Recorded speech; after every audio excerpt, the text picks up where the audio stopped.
different breeds of turkeys, and we have quite a couple of number of them.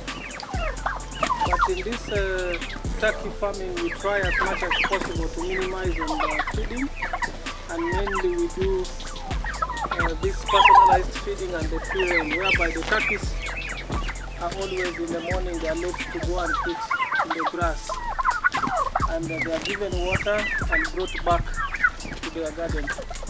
But turkey farming is so profitable in such a way that if your turkeys are bred well, you can be able to get like 8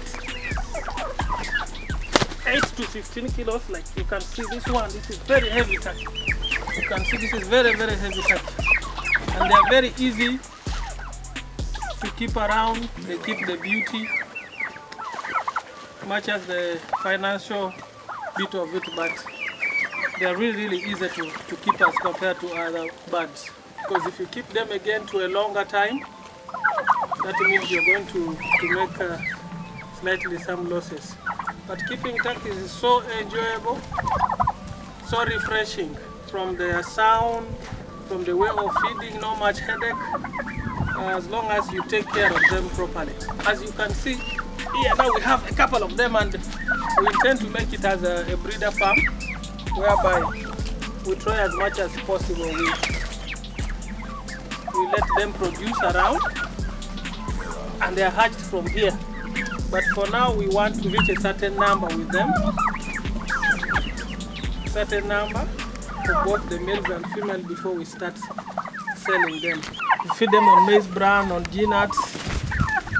We feed them on soya, which we buy or we locally grow around.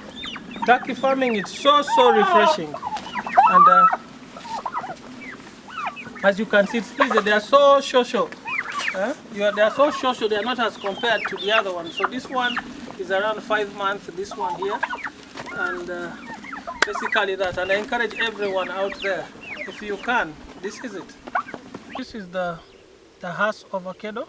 So we have also planted them, a variety of them here in the farm. Here we have planted around 1 acre of it, and this Hass avocado takes around 3 years to mature properly and give you the fruits.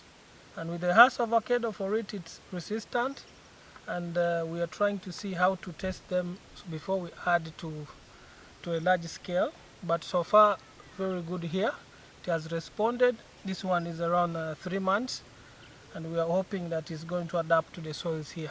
As you can see, we used the manure, the organic actually, here to plant this Hass avocado, and so far it's responding properly, as you can see. But we tried as much as possible to see how we can intercrop, because we couldn't let the entire garden be taken up by that. And then in our spacing of the Hass, we try to space 5 by 5. As you can see, the entire garden here is full of Hass avocado, whereby Hass avocado is for export. This is very profitable as compared to the local types that we have.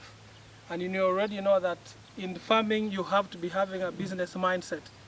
You need to be having business and futuristic mindset. You need to plant things for the future as a farmer, and farming is the core value of every family. So if you can be able to plant Hass avocado, your case is settled. So we hope to plant many more acres here of Hass avocado here. As you can see, our type of soil here, once the soil responds to these ones, we are going to add more. Even we are going to try as much as possible to put the nurseries for this region.